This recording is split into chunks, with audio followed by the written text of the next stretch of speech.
Welcome back to our YouTube channel village वाली teacher में आपका हार्दिक स्वागत है, अभिनंदन है। लर्निंग की यूनिट में हमारे कुछ ही प्रिंसिपल बचे हैं, उनको जल्दी ही कवर करेंगे और यहाँ से काफ़ी क्वेश्चन पूछे जाते हैं, इसलिए सिलेबस की आप टेंशन ना लें। यूनिट वाइज हमारी क्लासेस चल रही है।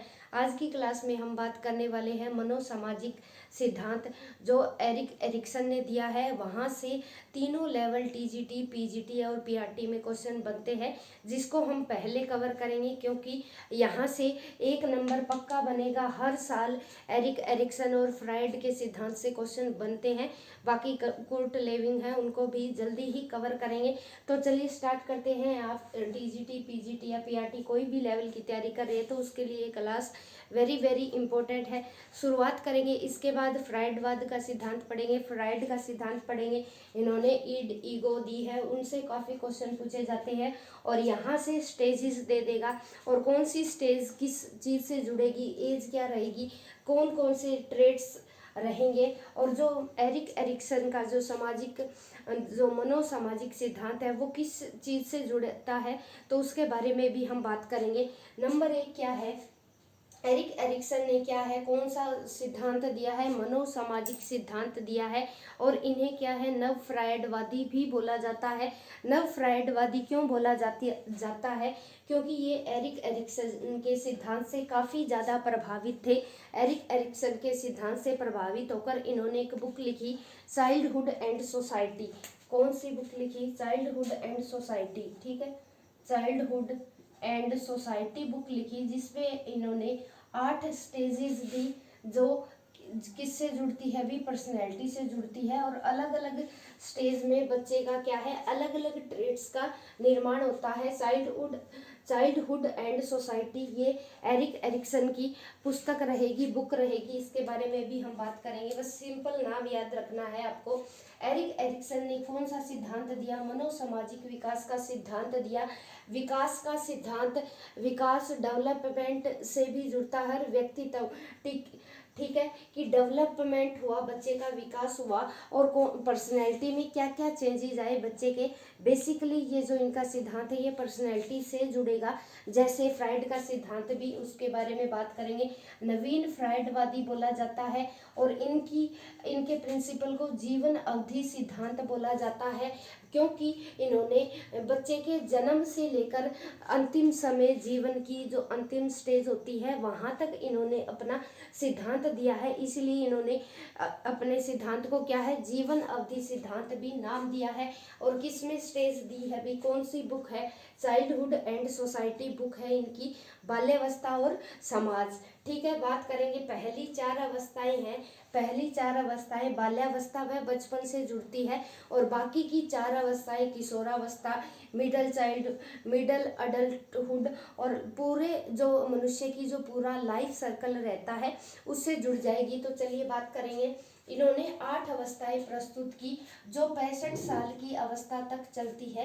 कितने साल की अवस्था तक चलती है, 65 साल की अवस्था। लगभग क्या है, एक नॉर्मल इंसान का जीवन क्या है, लगभग 65 वर्ष तक समाप्त हो जाता है। इन्होंने जन्म से 65 वर्ष तक की स्टेजेस दी है और बुक का नाम रहेगा इनका childhood and society, childhood and society, ठीक है।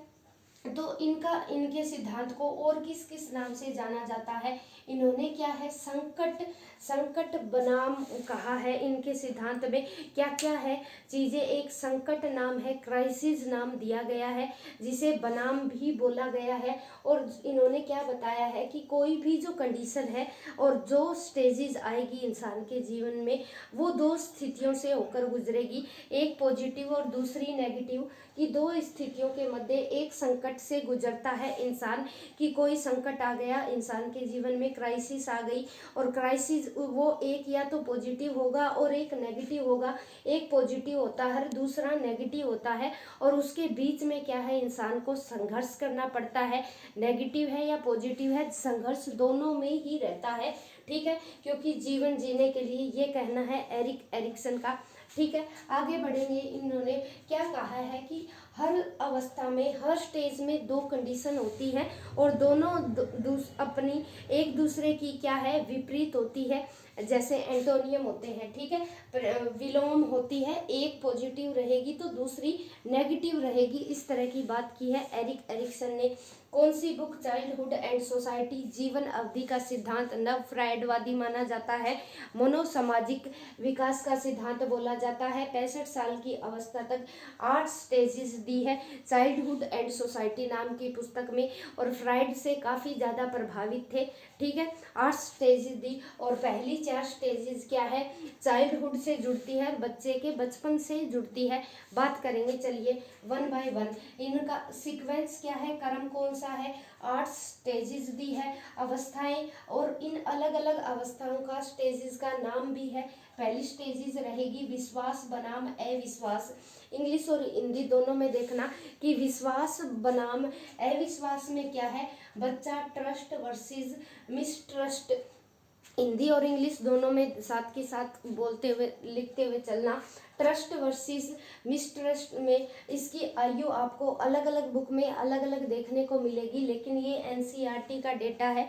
लगभग चांसेस कम है कि आपको आयु पूछी जाए, सीधा स्टेज पूछी जाएगी और पूछा जाएगा कि ये स्टेज किसने दी है और कौन कौन से व्यक्ति में क्या है, बच्चे में ट्रेट्स यानी सील गुण उत्पन्न हुए, ठीक है। और खास ध्यान रखना, कुछ एजेस है, ये राउंड फिगर एरिया है जो एनसीईआरटी मानती है एजेस का। कई बार क्या है, एडवांस हो गया है आजकल एग्जामिनर आपसे स्टेज की एज भी पूछी जा सकती है। तो बात करेंगे बच्चा क्या है, या तो विश्वास करेगा या अविश्वास करेगा। एज कौन सी रहेगी? जन्म से 18 माह। अलग अलग बुक्स अलग अलग स्टेज दिखाएगी, एज दिखाएगी आपको। और बच्चे में कौन से सील गुण उत्पन्न होंगे भाई? आशा हो जाएगी बच्चे को, यानी होप हो जाएगा। यहाँ क्या, जैसे क्या है, बच्चा विश्वास करता है कि बच्चे को गर्मी लग रही है, सर्दी लग रही है या भूख लगी है, जितना जो भी बच्चे के साथ जो समस्याएं आ रही है, उसके माता पिता अगर उसकी पूरी करते हैं, उसका प्रॉपर ध्यान रखते हैं, केयर करते हैं, तो बच्चे को विश्वास हो जाता है कि जो ये जिंदगी है, जो ये दुनिया है, वो रहने के लिए सबसे अच्छी जगह है। और अगर उसी के विपरीत बच्चे को ऐसे पेरेंट्स नहीं मिलते जो केयर नहीं करते बच्चे की प्रॉपर, तो उसे अविश्वास हो जाता है और वह इस दुनिया को अच्छी नहीं मानता। बच्चा जन्म से 18 माह का बच्चा कि ये दुनिया अच्छी नहीं है।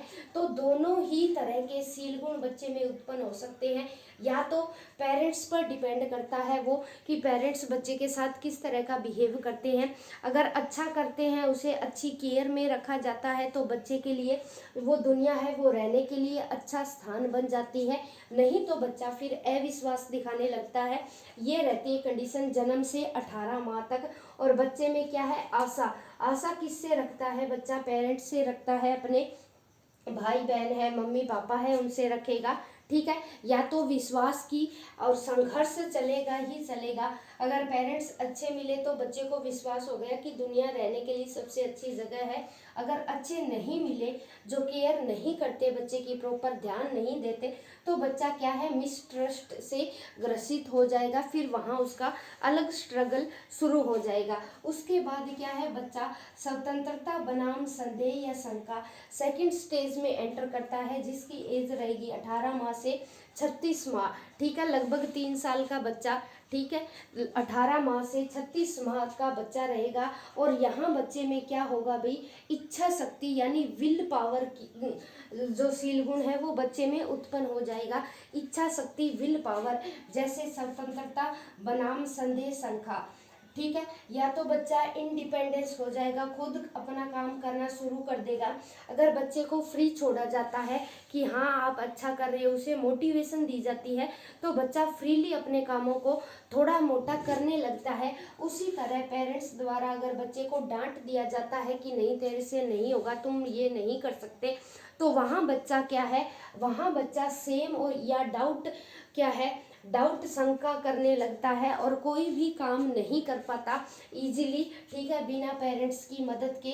तो उसमें बच्चे में कौन सा गुण विकसित हो जाएगा, या संदेह विकसित हो जाएगा, बच्चे में शंका विकसित हो जाएगी, ठीक है। और ये क्या है, बच्चे में विल पावर का निर्माण होता है इस स्टेज में, कि बच्चा क्या है अगर स्वतंत्र रूप से काम कर रहा है तो उसमें क्या है इच्छा शक्ति उत्पन्न हो गई है कि ये मैं कर सकता हूँ। उसी के विपरीत अगर बच्चे के पेरेंट्स उसे कोई काम करने की फ्रीली इजाज़त नहीं देते, प्रॉपर उसे क्या है निगरानी में रखते हैं, नहीं ये हो जाएगा वो हो जाएगा, वहाँ बच्चे में क्या है सेम या डाउट की स्थिति बन जाती है और बच्चे को वही फिर मन में रहता है, इच्छा शक्ति वही हो रह जाती है कि ये मैं नहीं कर सकता, ठीक है।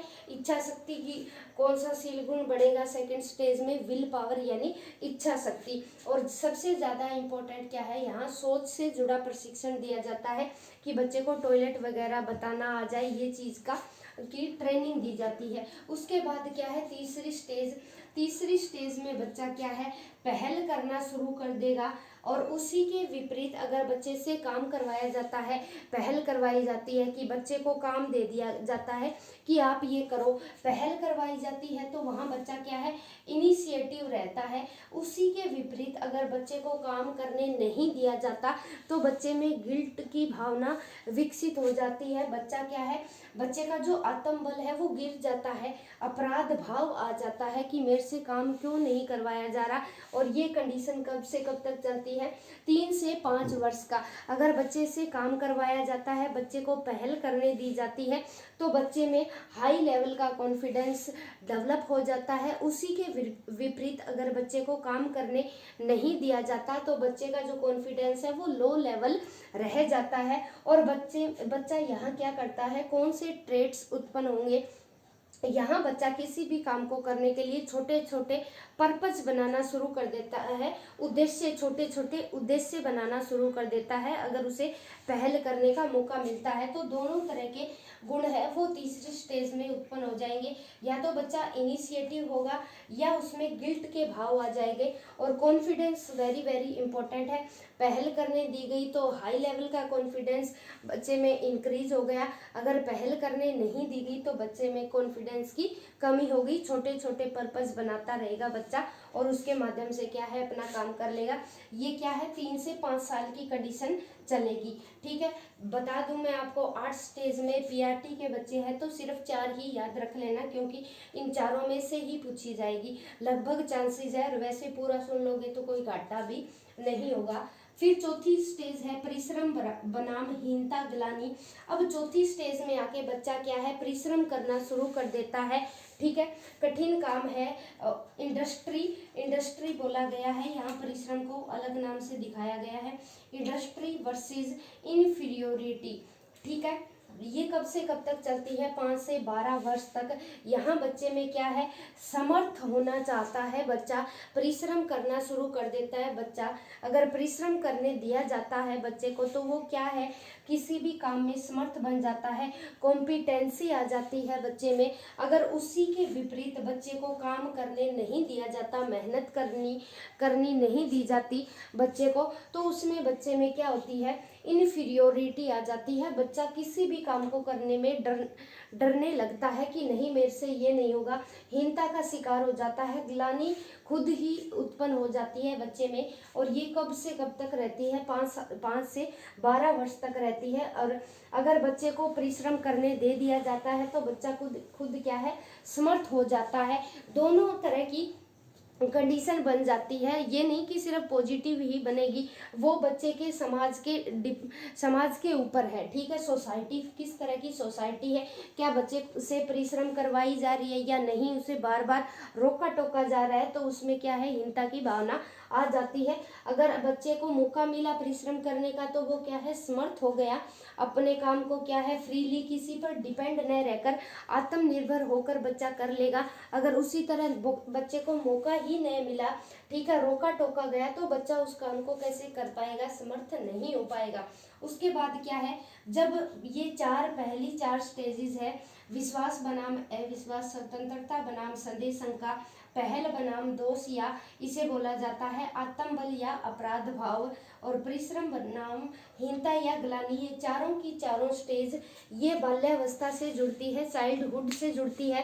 क्यों? क्योंकि ये 12 वर्ष तक ही चलती है। हमें पता है कि जो 6 से 12 वर्ष की जो अवधि है वो बाल्यावस्था तक चलती है। एक उत्तर बाल्यावस्था है, एक पूर्व बाल्यावस्था है। बाल्यावस्था को भी 2 भागों में बांटा गया है। तो ये चारों की चारों स्टेजेस चलेगी बाल्यावस्था तक, यानी चाइल्डहुड तक, जिसे बचपन भी बोला जाता है, क्योंकि बचपन होता है यहाँ बच्चे का। ठीक है, यहीं से आदत बनती है बच्चे की कि अगर काम करवाया जाएगा तो बच्चा मेहनती हो जाएगा, परिश्रमी हो जाएगा, नहीं तो वो धीरे धीरे हीनता का शिकार होता जाएगा। फिर उसके बाद आएगा भाई पहचान बनाम क्या आएगा, भूमिका द्वंद। अब यहाँ से क्या है, बच्चा एडोलोसेंस में एंट्री करेगा। बच्चा 13 से 19 एज, लगभग 19 माना जाता है, 18 के बाद खत्म हो जाती है। यहाँ क्या है, बच्चा खुद अपने को क्या है, आइडेंटिटी ढूंढता है कि मैं कौन हूँ, मैं क्या हूँ, मेरी भूमिका क्या है। ठीक है, रोल कॉन्फ्लिक्ट उत्पन्न हो जाता है। अगर सही डायरेक्शन बच्चे को मिल जाती है कि उसे बता दिया जाता है कि आप कौन है, क्या करना है, क्या पर्पज है उसका, तो बच्चे को खुद क्या है, बच्चा आइडेंटिटी ढूंढ लेता है अपनी। अगर उसी के विपरीत उसे नहीं पता चलता उसका कि जो रोल क्या है, वो फिर बच्चा क्या है, कन्फ्लिक्ट में उलझा रहता है, द्वंद्व शुरू हो जाता है। कौन सी एज, 12 से 18 वर्ष तक। और यहाँ बच्चा क्या है, फेडिलिटी सबसे ज़्यादा कर्तव्य प्रायण करता है। क्यों? क्योंकि बच्चे को अब पता चल चुका है कि वो कौन है, क्या है, उसकी क्या भूमिका है। अगर पता चला है तो वो क्या है, अपने कर्तव्य का प्रायण करने लगता है, अपने कर्तव्यों को मानने लगता है। फेडिलिटी ये स्टेज जुड़ेगी एडोलोसेंस, किशोरावस्था से जुड़ेगी। 5वीं स्टेज। क्वेश्चन आपको घुमा के दिया होगा कि बताइए एरिक एरिक्सन की कौन सी स्टेज किशोरावस्था से जुड़ेगी, तो 5वीं स्टेज याद रखना, पहचान बनाम भूमिका द्वंद या आइडेंटिटी वर्सेस रोल कॉन्फ्लिक्ट। ठीक है, दोनों एक दूसरे की अपोजिट होती है, नेगेटिव प्लस पॉजिटिव चलती है। वो बच्चे के समाज, सोसाइटी, पर्सनैलिटी और डेवलपमेंट हर कंडीशन पर डिपेंड करेगा कि बच्चे को कौन सा माहौल दिया जा रहा है और शील गुण कौन सा उत्पन्न होगा बच्चे में।